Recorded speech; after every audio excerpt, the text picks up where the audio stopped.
Lods, sama ka sa biyahe ko, San Clemente Tarlac featuring One Rappel's Eatery. Let's go!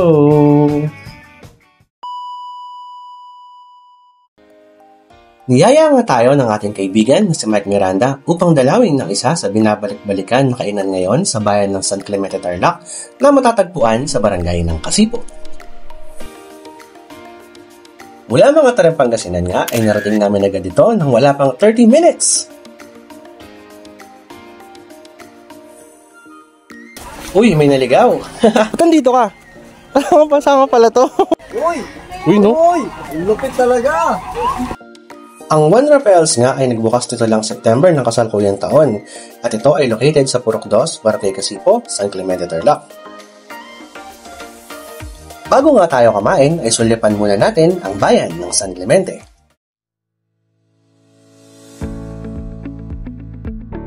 Ang lugar nga na ito ay ang huling bayan ng Tarlac na madadaanan mo kung papunta ka sa Alaminos o Bolinao, Pangasinan. Meron nga itong 12 barangay kasama na ang barangay ng Kasipo.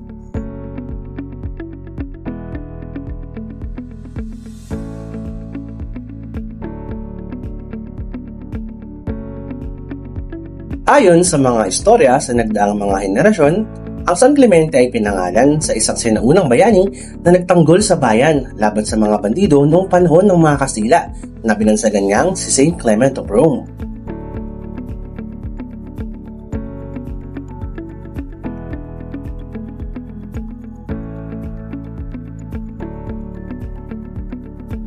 Sikat sa lugar na ito ang Duog Ecotourism at kanilang viewpoint. At syempre, ang Kanding Falls na hindi ko matimingan na bukas.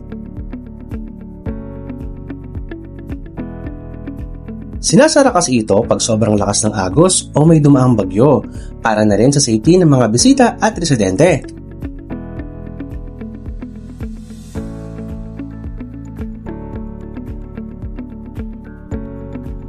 Kaya naman, pagkatapos mamasyal sa malamig na ambience, ay diretso ka na dito sa One Rappel's Eatery at tikman ang kanilang mga specialties.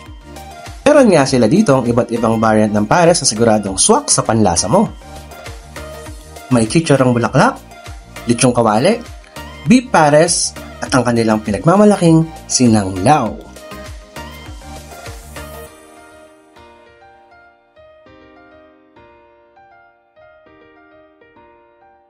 Bukod dito ay marami pa silang pwedeng ihain tulad ng mga silog at pansit na tinake-out ko.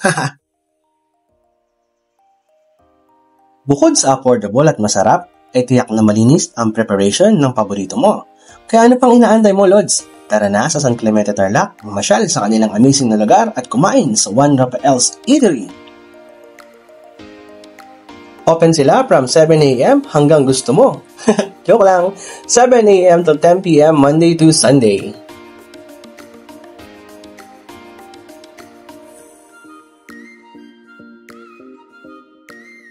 Muli mga Lods, salamat sa inyong pagsubaybay.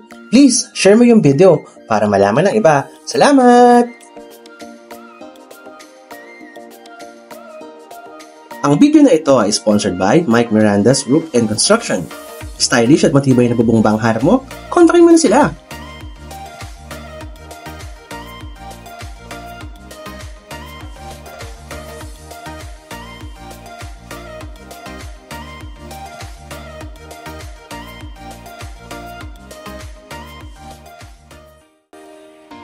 Siyempre, bago matapos ang ating video, ay shoutout muna tayo. Shoutout kila Jubel Candelario, Mary Grace Dizon Bulyo, Nico Padlan Mundala, John Rudolph Candelario, John Marco Munoz, at kay Ryan Manlincoln. Comment ka lang ng shoutout para ma-shoutout kita sa next video. Salamat! Ingat!